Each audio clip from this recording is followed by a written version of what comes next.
Good morning all of you. हम लोग NCERT की सीरीज में जियोग्राफी पढ़ रहे हैं और हम क्लास 9th के चैप्टर नंबर 1 को ख़त्म कर दिए हैं और आज हम अपने चैप्टर नंबर 2 पे चलेंगे। और चैप्टर नंबर 2 है हमारा भारत का भौतिक स्वरूप, फिजिकल फीचर्स ऑफ इंडिया। ठीक है, तो आज हम देखेंगे कि भारत का भौतिक स्वरूप है कैसा। क्या हर जगह पर समान रूप से भूमि पाई जाती है या कहीं पर पर्वत पाया जाता है, कहीं पर पठार पाया जाता है, कहीं पर मैदान पाई जाती है, कहीं पर मरुस्थल, तो कहीं पर द्वीप समूह। तो इन सभी के बारे में हम बहुत अच्छे से देखेंगे और इसकी विशेषताओं के बारे में जानने का प्रयत्न करेंगे। अगर उत्तर में विशाल पर्वत है तो वो क्यों है, अगर दक्षिण में पठार है तो वो वहाँ पर क्यों है। तो आप देखिए, हम अपने अगर भारत के भौतिक स्वरूप के बारे में बात करें तो भारत का जो भौतिक स्वरूप है उसको हम 7 भागों में बांटते हैं। ठीक है, उसके उत्तर में हिमालय पर्वत है, ठीक है, उसके जस्ट नीचे उत्तर का विशाल मैदान है, इसके पश्चिम में मरुस्थल है, दक्षिण में प्रायद्वीपीय पठार है और दोनों तटीय क्षेत्र हैं और द्वीप समूह है। तो इन सभी के बारे में हम बेहतर तरीके से जानने का प्रयत्न करेंगे। तो आओ एक एक करके हम अच्छे से समझने का प्रयत्न करें और आप भी बहुत ध्यान से देखिएगा। ठीक है, तो देखो चैप्टर 2 भारत का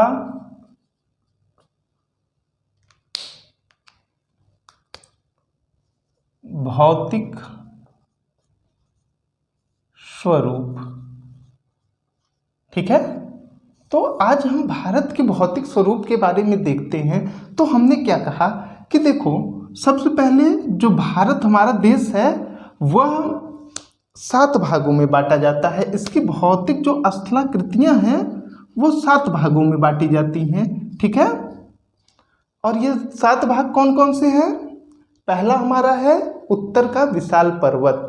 ठीक है, उत्तर का पर्वत।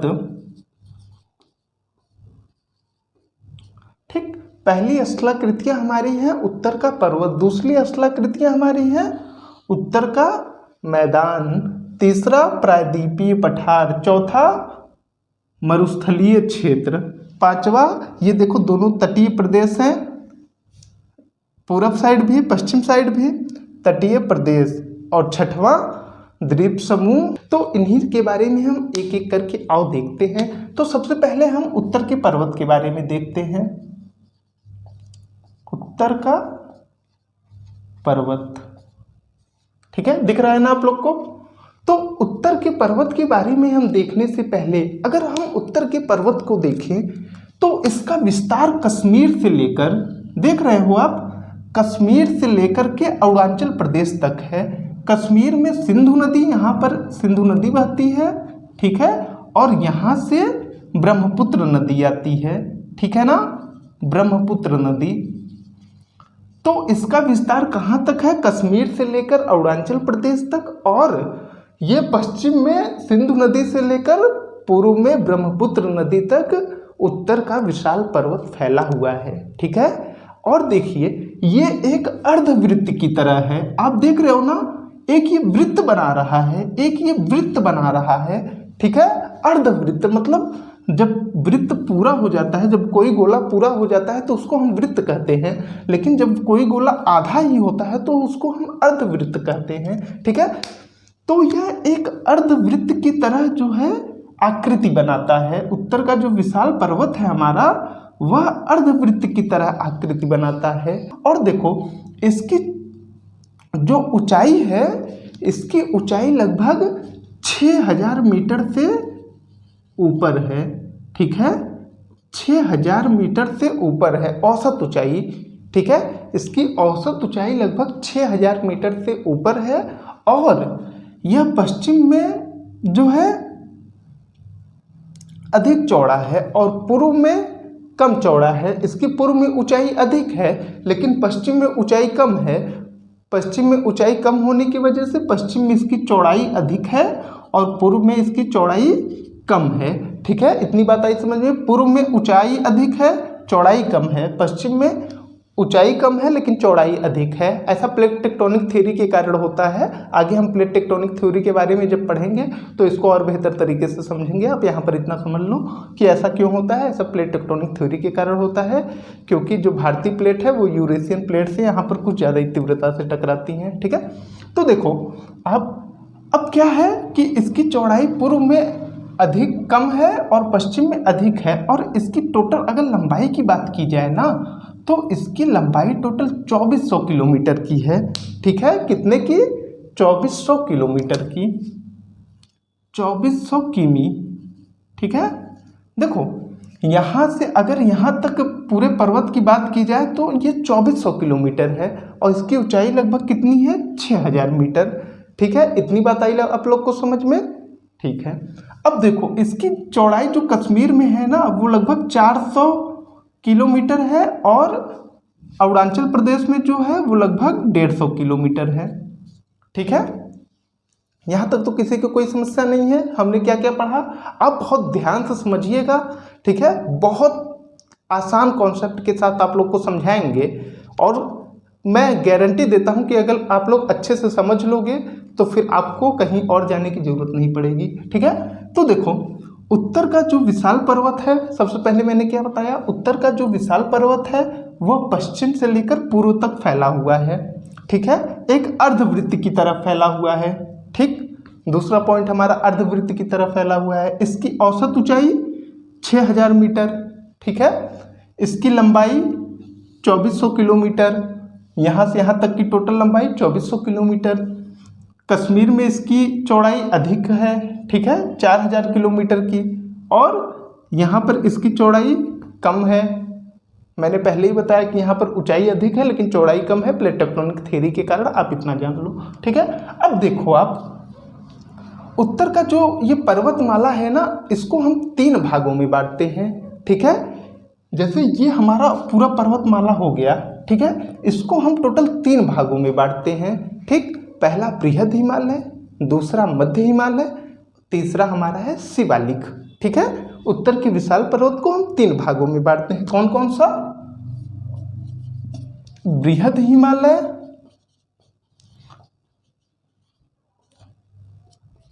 मध्य हिमालय, ठीक है, तीसरा शिवालिक। अब आप देखिए, इसको इतना तो मिटा दे, कोई दिक्कत नहीं। ठीक है,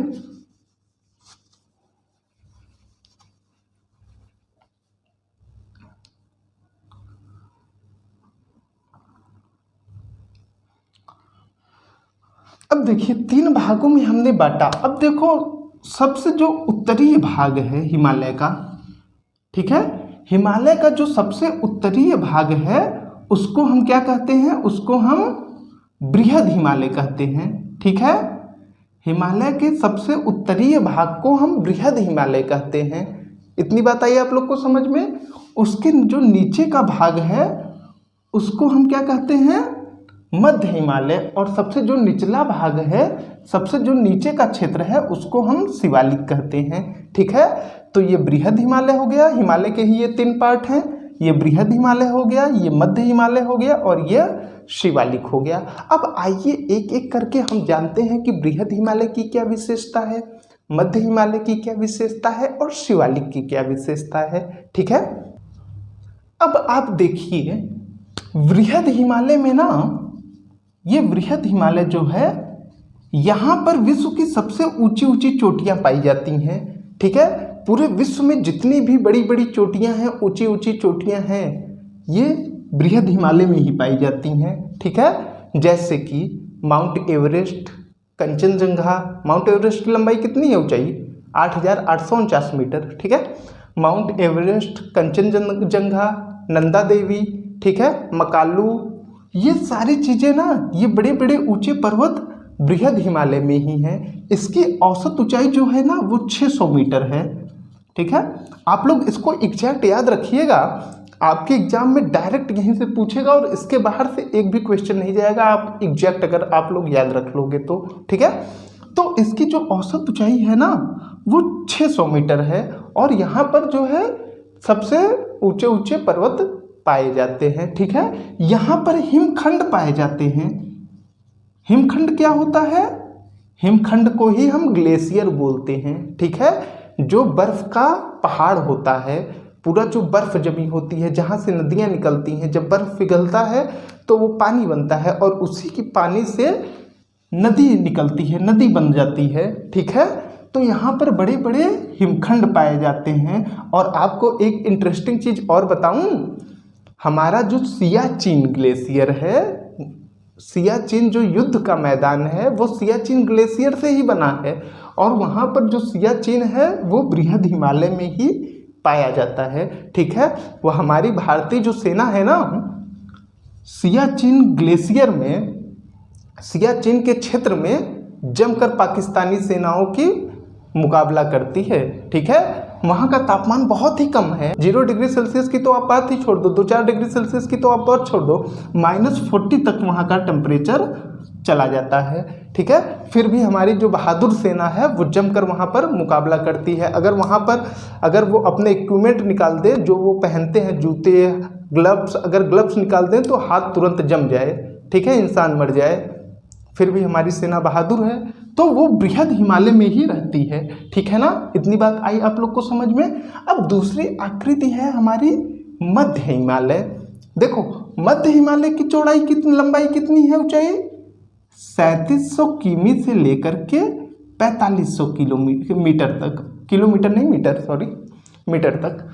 इसकी ऊंचाई 3700 मीटर से लेकर 4500 मीटर तक है। ठीक है, और यहाँ पर क्या पाया जाता है, यहाँ पर धौलाधर, देखो कुछ श्रेणियाँ, एक पर्वत श्रेणियाँ होती हैं, काराकोरम, लद्दाख, ठीक है, जास्कर, काराकोरम, लद्दाख, जास्कर, ये सब बृहद हिमालय में पाया जाता है। ये एक पर्वत श्रेणी है। ठीक है, जैसे एक पूरा श्रेणी, जैसे एक मान लो ये कोई पर्वत है, तो इसमें छोटे छोटे जो पर्वत श्रेणियाँ पाई जाती हैं, तो यहाँ ये बृहद हिमालय में काराकोरम, लद्दाख, जास्कर है। ये फिलहाल आपके सिलेबस में नहीं है, फिर भी मैं थोड़ा आप लोग को एक्स्ट्रा बता दे रहा हूँ। और इसके नीचे जो हमारा मध्य हिमालय है, ये हमारा मध्य हिमालय है। ठीक है, मध्य हिमालय की ऊंचाई 3700 से लेकर 4500 मीटर तक है। और यहाँ पर क्या पाया जाता है, धौलाधर, महाभारत श्रेणियाँ। ठीक है, धौलाधर जो श्रेणी है, महाभारत श्रेणी है, वो यहीं पर पाई जाती है। और यहाँ पर कई सुंदर सुंदर घाटियाँ पाई जाती हैं। ठीक है, घाटियों का निर्माण हुआ है, जैसे कश्मीर घाटी। कश्मीर घाटी हम देखते हैं ना, मूवी वगैरह देखते हैं, तो वहाँ पर कश्मीर की वादियाँ बहुत खूबसूरत हैं। ठीक है, वहाँ पर घाटियाँ बहुत खूबसूरत हैं। तो वही है, घाटियाँ मतलब एक गहरा खंड बन जाता है हिम ग्लेशियरों के द्वारा, और भविष्य में उसमें पानी जम जाता है, पानी बन के एक वो सुंदर झील का रूप ले लेती हैं। ठीक है ना, सॉरी, ठीक है ना, आपको इतनी बात आई समझ में। और अब हम अपने अंतिम चलते हैं शिवालिक पे। ठीक है, अब हमारा अगला शिवालिक है। देखो, शिवालिक की जो ऊंचाई है ना, वो लगभग 900 मीटर से 1100 मीटर है। ठीक है, 900 मीटर टू 1100 मीटर। ठीक है, और इसकी चौड़ाई कितनी है, 10 से 50 किलोमीटर। ठीक है, 10 से 50 किमी। ठीक, कहीं पर इसकी चौड़ाई 10 किलोमीटर है, तो कहीं पर इसकी चौड़ाई 50 किलोमीटर है। और आगे जाकर ये तीनों श्रेणियाँ आपस में मिल जाती हैं। ठीक है, तो इतनी बात आप लोग हिमालय के बारे में याद रखिएगा। ठीक है, और ये ब्रह्मपुत्र तक जाती हैं। और इसके नीचे का जो पूरा क्षेत्र है ना, ये इसको नॉर्थ ईस्ट पर्वत क्षेत्र कहते हैं। ठीक है, पर्वत समूह। ठीक, इतनी बात आई समझ में। देखो, हिमालय का विस्तार यहीं तक है, अरुणाचल तक है। अरुणाचल के नीचे जो क्षेत्र है, जैसे कि त्रिपुरा, मिजोरम, असम, मेघालय, नागालैंड, ये सब जो क्षेत्र है उसको नॉर्थ ईस्ट, उत्तर पूर्व पर्वत समूह बोला जाता है। ठीक है, और यहीं पर क्या है, नागा, लुसाई, पटकोई, जो म्यांमार से अलग करती है। यहाँ पर नागा है, यहाँ पर लुसाई है, यहाँ पर पटकोई है। ठीक है, ये म्यांमार को अलग करता है भारत से। ठीक है, तो उत्तर की विशाल पर्वतमालाओं के बारे में हमने बहुत अच्छे से देखा। अब आओ हम अपने दूसरी आकृति उत्तर के मैदानों पर चलते हैं। ठीक है,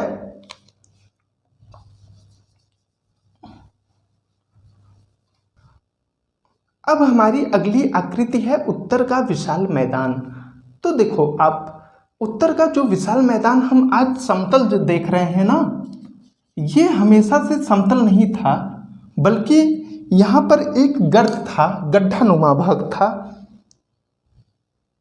ठीक है, यहाँ पर एक गर्त था और उस गर्त के कारण क्या था कि ये बहुत ही निचला भाग था, बहुत ही धंसा हुआ क्षेत्र था। लेकिन हमारी नदियाँ, ब्रह्मपुत्र नदी, गंगा नदी, सिंधु नदी और उनकी कई सारी सहायक नदियाँ धीरे धीरे इस गर्त में निक्षेप करती गईं। ठीक है, इस गड्ढे में निक्षेप करती गईं। किस चीज़ का? कंकड़ का, बालू का, पत्थर का, गाद का। ठीक है, और ये गर्त धीरे धीरे बढ़ता गया। ठीक है, नदियाँ अपने साथ कंकड़ बालू पत्थर लेकर चलती हैं, इतना तो सबको पता है। और ये गर्त धीरे धीरे बढ़ता गया और ये फुल हो गया और ये मैदान हमारा एक विशाल मैदान बना। ठीक है, जिसको हम उत्तर का विशाल मैदान कहते हैं। ठीक है, इसको हम ना 3 पार्ट में डिवाइड करते हैं। ठीक है, इसको हम 3 पार्ट में डिवाइड करते हैं। एक पंजाब का दोआब, एक गंगा का दोआब और तीसरा ब्रह्मपुत्र का दोआब। पंजाब दोआब, ठीक है, गंगा का दोआब और ब्रह्मपुत्र का दोआब। ठीक है ना, इसकी चौड़ाई कितनी है? इसकी चौड़ाई लगभग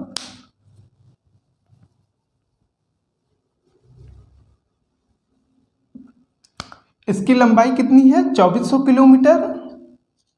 ठीक है, हिमालय के ही लगभग इसकी भी लंबाई है और इसकी चौड़ाई 150 से लेकर 400 किलोमीटर तक है। ठीक है, अब देखिए आप, दोआब क्या होता है? आप थोड़ा दोआब के बारे में समझ लीजिए। दोआब, देखो, 2 नदियों के बीच के भाग को ना ही दोआब कहा जाता है। जैसे कोई नदी, मान लो ये एक नदी है ब्रह्मपुत्र और ये एक नदी है गंगा, और इसका जो बीच का क्षेत्र होता है, 2 नदियों के बीच के क्षेत्र को ही हम दोआब कहते हैं। ठीक है, तो पंजाब दोआब, गंगा दोआब और ब्रह्मपुत्र दोआब, ये 3 प्रकार के दोआब निर्मित हुए हैं उत्तर के विशाल मैदान में। ठीक है, अब आओ उत्तर के विशाल मैदानों के बारे में हम कुछ स्थलाकृतियों के बारे में समझ लेते हैं।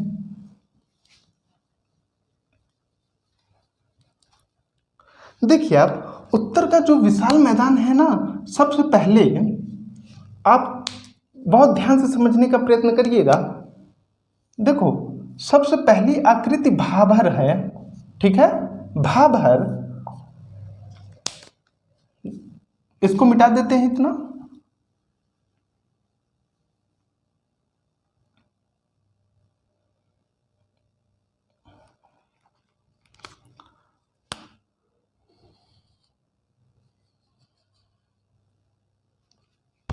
ठीक है, तो देखिए सबसे पहली आकृति है भाभर। अब क्या होता है कि जो हिमालय से नदियां निकल रही हैं, जो हिमालय से नदियां आ रही हैं, ठीक है, ये मान लो हिमालय से नदियां आ रही हैं। ठीक है, हिमालय से जो नदियां मैदानी क्षेत्रों में जब वो पहुंचती हैं तो हिमालय पर उनकी रफ्तार बहुत अधिक होती है, क्योंकि हिमालय पे वो ऊंचाई से नीचे की ओर गिरती हैं। तो हिमालयी नदियों की क्या होती है? रफ्तार अधिक होती है हिमालयी क्षेत्र पे। लेकिन जब वह मैदानी क्षेत्रों पे पहुंचती हैं तो मैदानी क्षेत्रों पे पहुंचने पर उनकी रफ्तार स्लो हो जाती है। तो उन नदियों में जो बड़े बड़े कंकड़ पत्थर होते हैं वह मैदानी क्षेत्रों में ही अपने ऊपर के ही भागों में बिछा देती हैं। ठीक है, ऊपर के ही भागों में बिछा देती हैं। क्यों? क्योंकि उनकी परिवहन क्षमता उतनी नहीं रह जाती कि वो बड़े बड़े कंकड़ पत्थर को अपने साथ ढो सकें। ठीक है, उनकी परिवहन क्षमता इतनी नहीं रह जाती कि वो अपने साथ बड़े बड़े कंकड़ पत्थरों को ढो सकें। तो वो अपने किनारे पर ही, जहाँ पर वह पहाड़ी क्षेत्रों से मैदान में उतरती हैं, वहीं पर बड़े बड़े कंकड़ पत्थर को बिछा देती हैं। अब ये बड़े बड़े कंकड़ पत्थर जब ये बिछा देती हैं ना, तो क्या होता है, ये नदियाँ यहाँ पर आती हैं तो सूखी दिखती हैं। सूखी का मतलब क्या हुआ, जब बड़े बड़े कंकड़ पत्थर बिछ गए यहाँ पर तो ये नदियाँ आती हैं यहाँ पर, इस कंकड़ पत्थर के ऊपर नहीं बह पाती और इसके अंदर चली जाती हैं।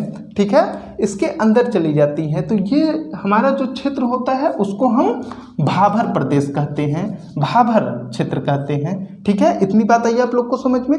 ऐसा कॉन्सेप्ट मैं आप लोग को दूंगा कि आप लोग भूलेंगे नहीं कभी। एक बार केवल अगर ध्यान से देख लोगे वीडियो तो मेरी गारंटी है कि आप नहीं भूलोगे।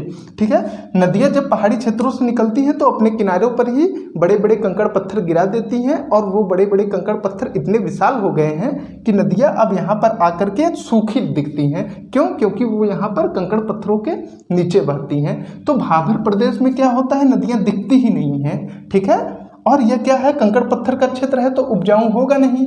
ठीक है, उपजाऊ होगा नहीं, ज़्यादा वृक्ष वगैरह भी यहाँ पर नहीं पाए जाएंगे। ठीक, इतनी बात आई आप लोग को समझ में। अब देखो इसके जो आगे का क्षेत्र है ना, इसके आगे के क्षेत्र को हम क्या कहते हैं, तराई। ठीक है, तराई कहते हैं। क्या कहते हैं, तराई।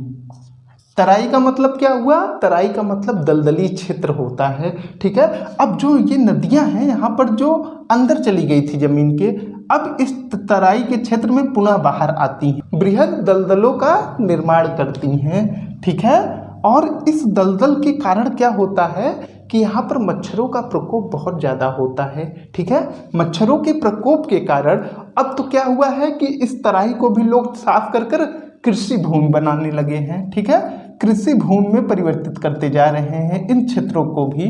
ठीक, अब उसके बाद हमारा अगली आकृति है बांगर।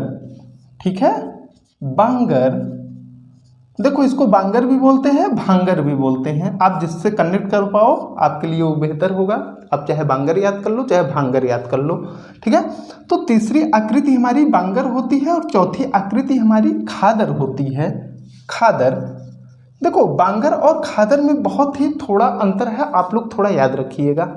जब नदियां तराई क्षेत्रों से निकलती हैं, ठीक है, और आगे बढ़ती हैं, तो नदियां जैसे जैसे आगे बढ़ती हैं, नदियां जैसे जैसे आगे बढ़ती हैं उनकी जो रफ्तार होती है वो स्लो होती जाती है, बहुत धीमी होती जाती है। और वो अपने साथ जो कंकड़ पत्थर, बड़े बड़े कंकड़ पत्थर तो यहीं पर गिरा दिए अपने मुहाने पर ही।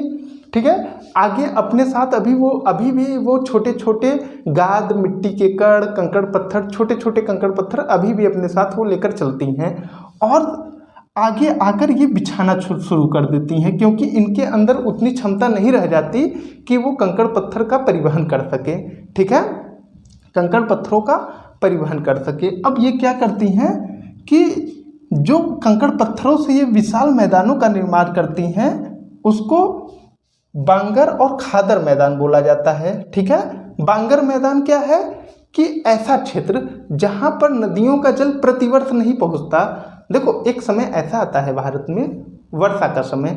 वर्षा के समय में क्या होती है, नदियाँ बहने लगती हैं अपने आसपास के क्षेत्र में, नदियों में जल अधिक हो जाता है।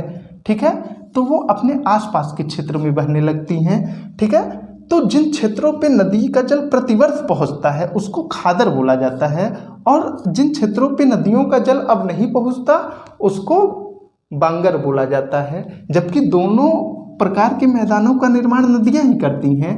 बस अंतर क्या होता है कि खादर क्षेत्र में नदी का जल प्रतिवर्ष पहुंचता है और बांगर के क्षेत्र में नदी का जल प्रतिवर्ष नहीं पहुंचता। अब जब नदी का जल प्रतिवर्ष पहुंचेगा तो यहाँ पर क्या होता है, खादर क्षेत्र में प्रतिवर्ष जो है नदियाँ नवीन मिट्टी बिछा देती हैं, नवीन मिट्टियों का निक्षेपण करती हैं, और ये नवीन मिट्टी काफ़ी उपजाऊ होती है। ठीक है, ये नवीन मिट्टी काफ़ी उपजाऊ होती है, जबकि ये पुरानी मिट्टी ये भी उपजाऊ होती है लेकिन ये खादर की जितनी उपजाऊ नहीं होती।